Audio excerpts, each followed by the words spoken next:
What's up, guys? I had a couple questions about my vocal chain on broadcast, and I thought I would go ahead and show you guys my vocal chain real quick. So here is our lead vocal from that first song that we did in my previous video. If you haven't seen that one, go ahead and check it out. It's just a POV of broadcast, and this is my vocal chain. So I'm going to go through every plugin, kind of show you what it's doing. First, I'm going to show you what everything sounds like dry. That way you have an idea kind of what we're working with. I'm going to leave this PSE on, and I'll explain that in a minute because it's not really doing much. And pull this little loop back here. And here's what this sounds like. I see, let the music play, let the people sing. Oh, worship the Lord. All right, I do want to preface, I do have my bus processing still turned on, so my master and my vocal bus is still turned on. But you can tell that dry vocal sounds pretty good. So I want to start right out of the gate by saying you're never going to take anything that doesn't sound good before you start processing it. You're never going to make it sound amazing. So don't let that be discouraging. I want that to be equipping so you guys understand that, you know, a lot of the work that goes into making something sound good happens before it ever hits the console and before it ever hits your broadcast template, whatever you're working from. So that's the dry vocal we're working from. So tonally, it sounds great. Taylor sounds really good. That microphone is really good. Not a ton of bleed. That's a DPA de facto. I think it's the linear ones or what we have. Yeah, it sounds really good. The first thing that we hit here is this PSE. I left it turned on because it is not really doing anything important. I mainly keep this on most of my channels because just in case something gets left on in the middle of service, I don't want there to be a moment where maybe something is coming through the system that you don't want to hear. So it just kind of, if it's not being used, you can see my threshold's pretty low. If the microphone's not being used, you're not going to really hear much coming through it. I keep the range set pretty low here too, because it does stay on the whole time. So I don't want there ever to be a moment where you hear the PSE on like kicking in if they're not singing super loud, but it is there. Next is my tuning, which I have in an audio rack here because I keep this little macro attached to the scale root. So I can pull up my waves tune here and show you kind of the settings that I typically will use, kind of just from like as starting from, it's a starting point for my waves tune. This little knob right here, this scale root knob, is what I have mapped to my MIDI controller for all of my vocals. So one knob will change the scale root for all 4 vocals at the same time. Really convenient. You can kind of see how that works right there. Let me go back to the right key so we don't, doesn't sound crazy here in a sec. But this is kind of a starting point that I use. I find, you know, 25 on the speed sounds pretty good.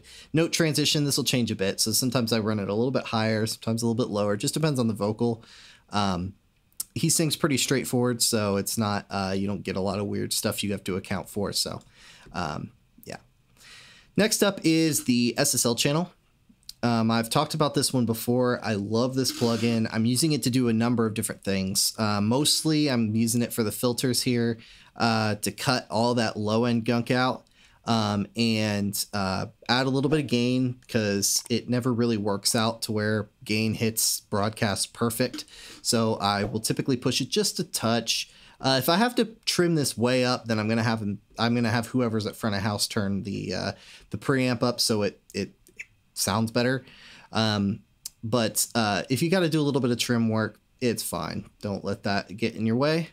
So generally I will try to get my, pretty much all of my channels. I aim for just like kind of the top end of the green here. And let me show you kind of an in and out A/B of what the SSL is doing. I see, let the music play, let the people sing. Oh, what? So you can tell I'm cutting a ton of low end out. You do have to get rid of a lot of proximity effect. Moving on, let's add the RVox in. This is going to be doing some work. It's just kind of a first round of compression. So coming out of the SSL channel into RVox, I never go more than 6 dB of compression on this compressor. I just find that it does a really good job of just that first layer of kind of transparent compression. It works really well to kind of just even things out. So let's pull that in. I see, let the music play, let the people sing. So you can see when he got like huge there for a second, it did kind of peak a little bit higher. I might be pushing this a little bit too hard, but it's not a big deal. Let's kind of move on here. The LA2A, sitting right before my 76 here. This is going to add some character to the vocal and just, it's that nice kind of slow compression that just, it sounds nice and good. It just sounds good. I see. Not doing a ton. Let the music play. Let the people sing. Oh!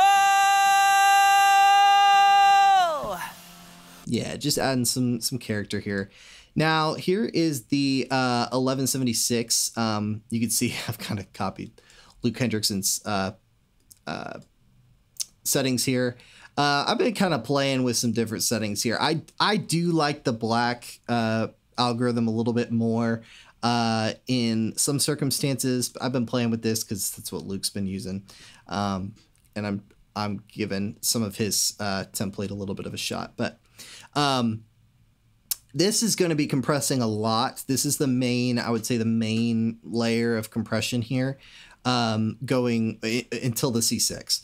But I'll kick this in. You can hear what it's doing. I see. Let the music play. Let the people sing. Oh, worship the Lord. Worship the Lord in the light of His presence. Worship the Lord with the angels and saints. And you can see some of that gain is starting to come back to the vocal, all that stuff we lost by cutting low in the SSL channel. A lot of that's starting to kind of even out with compression. That is one thing that compressors will do, is that all those changes you made with EQ earlier become less dramatic once it hits compression, because compression will start to kind of just, it's going to grab those peaks and it's going to kind of pull things down and level things out in a way that may not be extremely intuitive as if you were to put EQ after your compression. But I feel like it just tends to sound better to put EQ before your compression. So that's what I do. The next one here is doing quite a bit of work. This is the C6. And the way that I use it, that is a lie. This is not his version. So don't copy this thinking you're copying his template. I am not giving his stuff away for free. I promise, Luke. I'm not doing that to you. This is my usual settings for the C6. But what I'll typically do with the C6 is these two bands right here are going to be kind of the main event with the C6. It's going to level everything out because I do have my threshold turned down on all the bands. But these two bands right here are going to be doing the most work, and probably that's the area where I'll adjust it the most. If I feel like I need to get rid of some proximity effect, I'll usually start with the C6 first. And then if I feel like I'm having to cut a ton, then I'll go and fix it with EQ. But this is kind of the general area that I start. So this is what it sounds like kicked in. I see. Let the music play. Let the people sing. Oh, worship the Lord. Worship the Lord in the light of His presence. Worship the Yeah, so it's just leveling everything out. You see, it's not as aggressive in the top here. I'd probably actually loosen this up a little bit, but especially on this song, I felt like it sounded good. Moving on here, the R de-esser, a really solid de-esser. I run the frequency a little bit lower. Let me change the look here because it's a little bit bigger and it's easier to see. I'll run the frequency a little bit lower and threshold lower and range not quite as low. So it's going to tame some of that top end. Here's what it sounds like. I see, let the music play, let the people sing.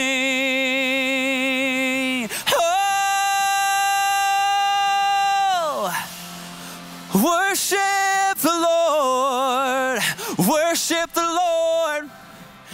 Cool. Let me turn on my waves tune so you can kind of hear what it sounds like. I see, let the music play, let the people sing. Oh! Cool. So that's the main channel strip.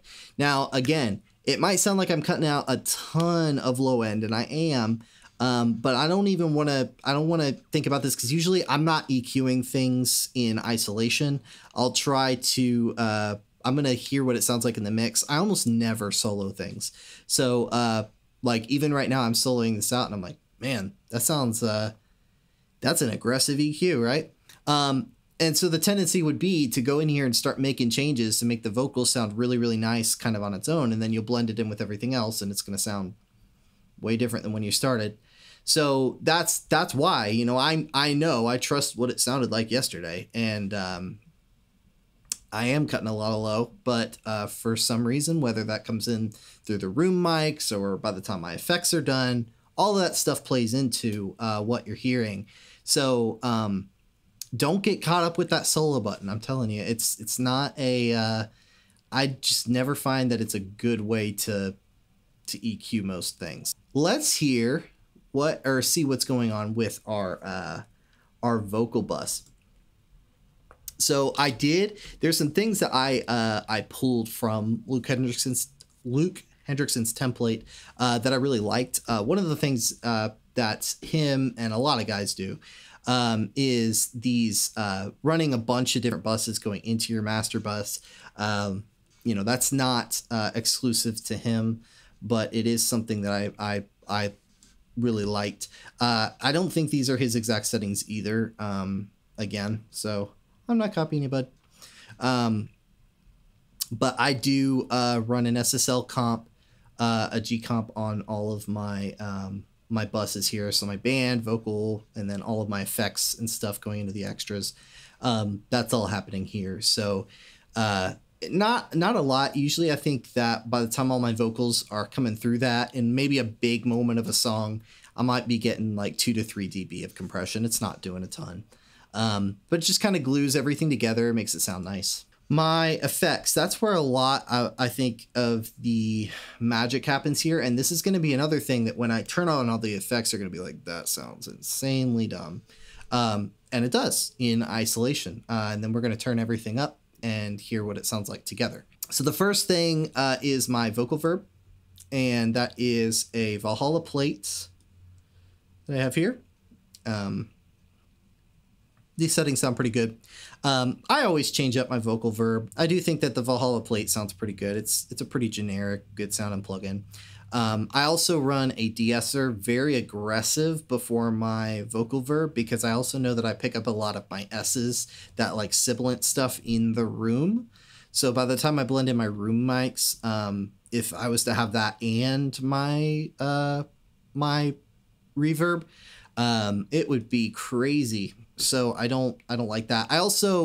I cut a lot of the S's beforehand just so that I can not have to put a super aggressive filter here. So you can see my high frequency filter is not super aggressive because I do like that top end stuff. I just don't like it when it grabs the S's. So that's something that I do there. Let's hear with the verb turn. I see, let the music play, let the people sing. Oh! So you can see my pre-delay is pretty high. I want it to sound like a room. I'm not trying to like make it sound like it's not the space we're in. So it's kind of just contributing to the room sound already, or what the room is doing. The next one is the delay. I have my delay split here. So I have a delay feed and the delay on an actual send here. So my delay is this Valhalla delay. Let me show you what it sounds like. It's going to sound insane. I see, let the music play, let the people sing.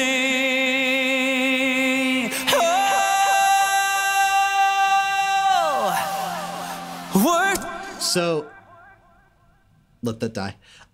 So you can hear, I'm actually, it's following all of my automation that I wrote to this session yesterday. So you can hear that delay throw that I added. I did that with the feed. So I send all of my vocals to this third send, which then feeds the delay send so that I don't cut the tails off if I pull the volume down of the send, or I'm sorry, of the return. So I don't like to do that. I like to control it before it goes in, not after it comes out. The next thing here is a slap delay, which is kind of cool. I'll let you hear it in isolation. I see, let the music play, let the people sing. Oh. In the mix, it just kind of gives the vocals a little bit of a sense of space, like they're in like a untreated room or something. It sounds good in the mix, mainly because it kind of, anything that pulls your attention away from that dry centered vocal, I think usually sounds pretty good. The next one here is this vocal chorus, which I don't think is turned up very hot right now, but I'll kind of show you what it sounds like. I see, let the music play, let the people sing. Oh, worship the Lord. It is, oh, I didn't show you the slap. Here's how it's set up. You don't need to use Valhalla for this. You could use the built-in delay. I just have it kind of set to where it's a dual tape delay with some difference between the left and the right. And this is the kind of the settings that I use, 71 and 95.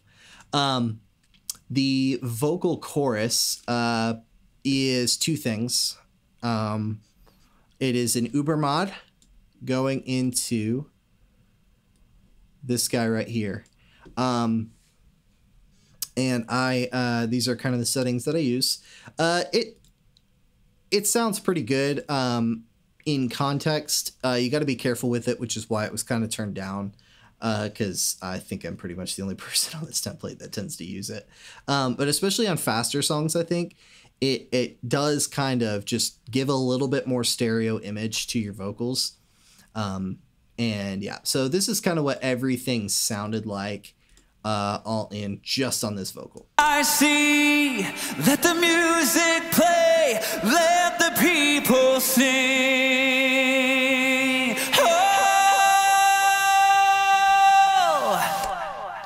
Yeah, so it sounds crazy, right? Let's go back and hear what that sounded like dry before we started touching anything. I see, let the music play, let the people sing. Oh, worship the Lord, worship the Lord. All right. So now let's hear the whole mix, and you'll kind of maybe hopefully think it sounds good when everything's together. I see, let the music play, let the people sing. Oh, worship the Lord, worship the Lord, in the light of His presence, worship the Lord.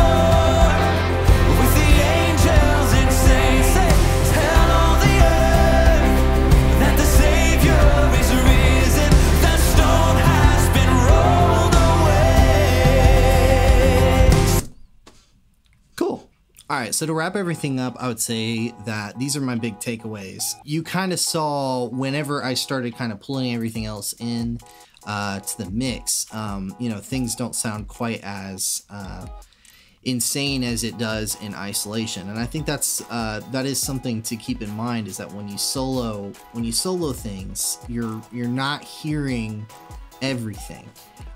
So don't solo something, get it sounding perfect, and then just move on to the next thing and solo it to get it sound perfect, and then everything. You're not going to have a completed mix when that's all done. You could kind of tell, you know, whenever I pulled everything else into the mix, that low end that was missing from the vocal didn't sound quite as, it didn't sound like it was missing as much, because a lot of that, you know, is being filled in with other instruments. You know, there's stuff happening in the room, and I keep a lot of those low mids in the room as well. So, you know, a lot of that is being filled in. Those blanks are being filled in. Obviously, you can solo things out to get things, like if you need to try to fix a problem and you got to figure out where it's coming from, soloing is a really good way to do that.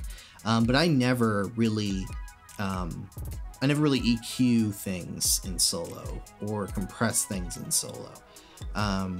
Processing everything, usually, even if I have to duck everything else down just a little bit to kind of hear the mix behind it, I'll do that, but I'm not going to solo it. And then the other thing that I was going to say is, like, if you download a template, and this includes my stuff that I give people, you know, my X32 template, like on my website, you know, when you download these templates, don't expect to be able to just load these things and everything's going to sound amazing right out of the box. My template, you know, it has a lot of different influences in it. There's some ideas that I've taken from guys like Luke Hendrickson, and the way that they do broadcast, because I really like the way he does broadcast. But then there's some other things that I get way more in the weeds on, mainly because my source tone's not as good. I mean, that's just the bottom line. You know, you're never going to be able to just load these templates and press play and be able to walk away from it. It's never a fix-all, because there are so many things beyond your mix and your template that go into what you're hearing. I always talk about source tone. If you have great source tone, you can really do a lot with very minimal processing. But yeah, I would say, like, just, you know, be mindful of that. You still gotta know what you're doing. You know, when you load a template, or if you buy a template, it's gonna take some knowledge and understanding of what's going on to kind of make it your own.